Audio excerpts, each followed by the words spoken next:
Guys, in this video we have got a 1/18 scale AE86 Toyota drift car. It's not licensed, but you can clearly see what it is. And in this video, like all my other videos, we're going to get it out of the box, we're going to have a look at it, then we're going to take it for a drive.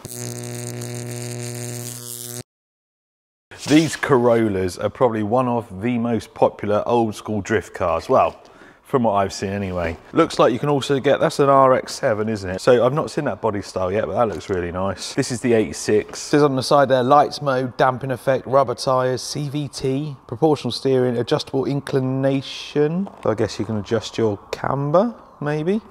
Remote controlled to turn on the light. I forgot to mention, it has pop-up lights that you can control from the transmitter. Anyway, let's get it out of the box. I've already got it out of the box. And it's a little bit disappointing actually. It's just ruined the whole vibe of the video straight away.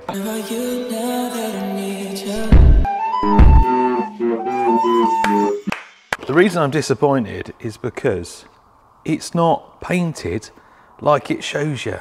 It shows the black on there, and I thought that it might come with stickers, but it doesn't. I mean, there are pictures on the website of it just without the black on there, but there's also pictures of it painted, so I can't imagine it's too difficult to do, so I might paint it. But anyway, put that to one side for a second. Instructions, get a little screwdriver, battery charger. The battery's a little 500 milliamp hour 2-cell lithium ion, plugs in under there. And then there's your transmitter. It all feels a bit cheap and toyish. It's a cheap toy. It is cheap actually. I think it was about 30 odd pound, which is like 40 odd dollars.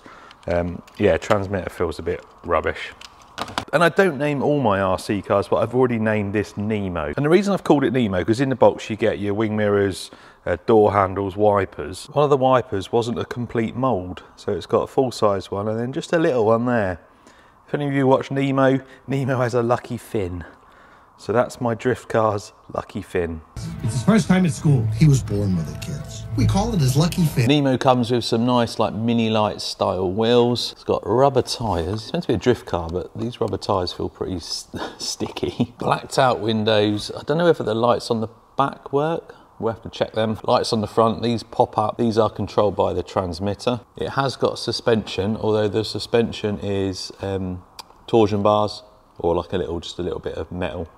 Acting like a torsion bar. You can just see in there, in fact we'll take the body off in a minute, but in there I can see you can probably adjust the camber and the toe, and it looks like the same on the rear as well. It looks like you might be able to adjust the toe on the rear, yeah, and the camber. That's pretty good actually. It sits nicely. It sits a little bit lower at the back, and I think that's probably quite scale actually. From what I've seen of these drift ones, they do sit a little bit low at the back. Obviously the real ones, front engine, rear wheel drive, so ideal for drifting, and they cost an absolute fortune. About 10, 20 years ago, you could have picked these up really cheap. Nowadays, not a chance. Anyway, should we have a look underneath? It looks like it's just 1, 2, maybe 4 screws. Take that body off. It's actually just 2 screws at the back, and then it slides out from there. Anyway, underneath, that's your electronics board there. Looks like you got a 180 motor in there. Look at that rear suspension setup. This thing, like I say, is quite cheap. It's got camber adjustment on there and toe adjustment on the rear. That's mad. Same on the front, you can adjust your camber and your toe. Not sure there's any caster adjustment on that. There's your steering servo, and up in there, that's your servo for operating your pop-up lights. We will have a look at them in a minute. There's no rear lights fitted, but there's space there for LEDs. And all in all, that's about it under there. It's pretty well engineered by the looks of things. Well, I suppose we better get that body on, get a battery in, try out the pop-up lights, and then just see how it drives. So transmitter on, car on. Oh, the lights went down, but I wasn't going to show you there. The first button, that is your speed. So at the moment, it's in slow speed. It's fully proportional. And then A, we'll put that to full speed. B is your steering. So I think that's on the first setting. Press it. There we go, and then we've got more steering there. That steering angle's not too bad, is it? Look. Seems to go further that way than that way though. And then this bit might be the only reason you clicked on this video. Press C and up pop the lights. Ready? Oh yeah. That's pretty cool, isn't it? They don't actually come on until they pop up either. They're not on until they come up. Oh, that's pretty cool. Suppose we better see how it drives, eh? So that's low speed. I think. Oh, no, that's high. That's not high speed, is it?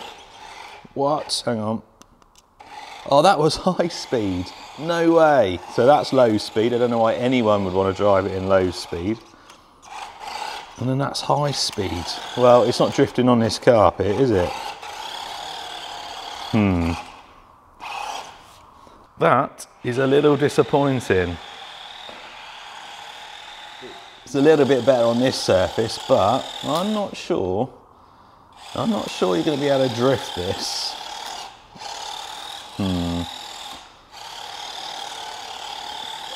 Oh, I don't know. Should we try and get a controlled drift in, shall we? Nah, I don't think it's going to happen. Well, I don't think we need to do any more footage of it driving. That is a really cool feature.